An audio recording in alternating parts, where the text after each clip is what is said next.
Саулық, зор байлық. Біздің топ атымыз Болашақ дәрігерлер. біздің топ ұранымыз Сізге қамқорлық біздің басты міндетіміз. Ал бүгін аспаннан даңқымыз шықты ғой. Қайырлы күн баршаңызға.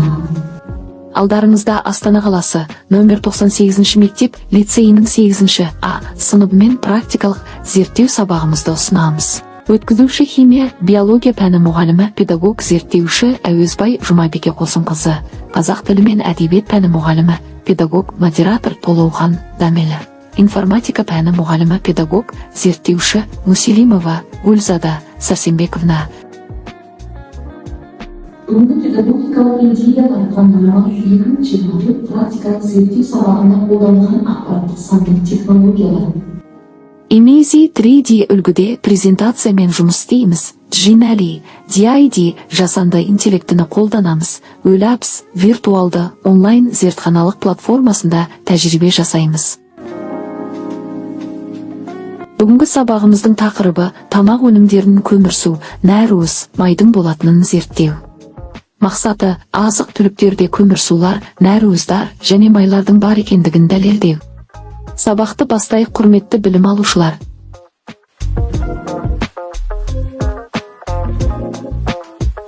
Бастайық. Сіздерде әдебиетшілер тобы қандай құрал жабдықтарыңыз бар? Бізде картоп, йод және жаңғақтар. Жақсы. Келесі топ қандай құралдарыңыз бар? Бізде жұмыртқа, мыс сульфаты, натрий гидроксиді және азот қышқылы бар. Практикалық жұмысын бастайық. Виртуалды зертхана құрылыс бойынша және де қолмен жұмыс жасаймыз. Құрал жабдықтар арқылы.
Практикалық зерттеу сұрағымызды қорытындысын айтып берсек, кәне?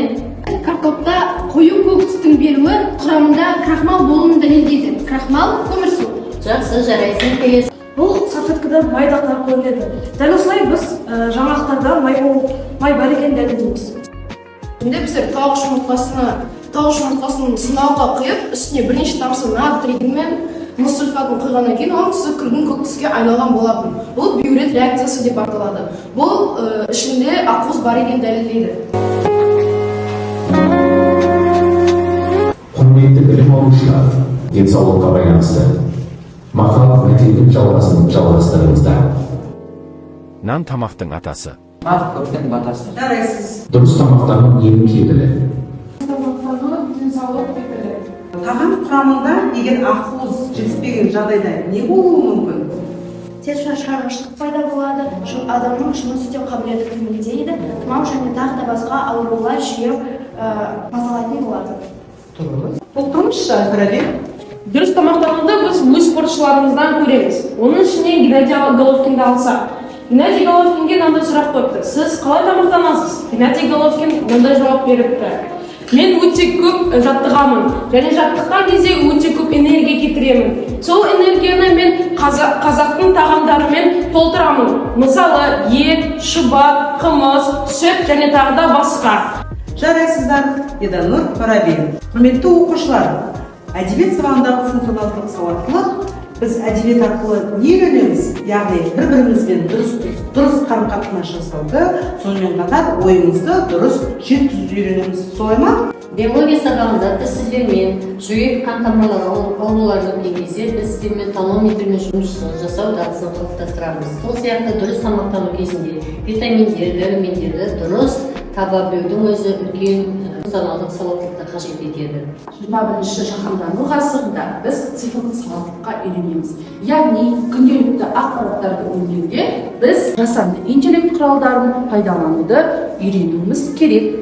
Практикалық зерттеу сабағындағы алған білімімізді бекіту мақсатында келесі әдемі ойын ойнаймыз. Ол квест ойын балалар. Ол үшін тақтада көрсетілген QR код бойынша өтіңіздер.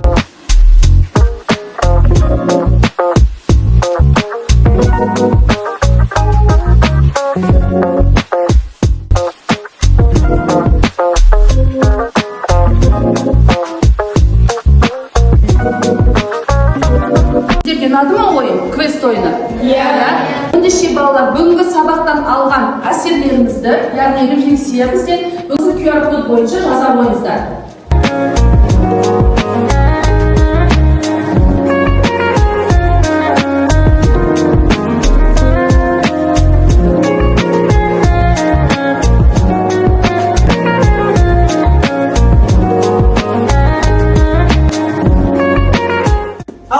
Білім алушылар, бүгінгі сіздерге кіріктірілген сабақ ұнады деп ойлаймыз. Сабағымыз аяқталды. Қош сау болыңыздар.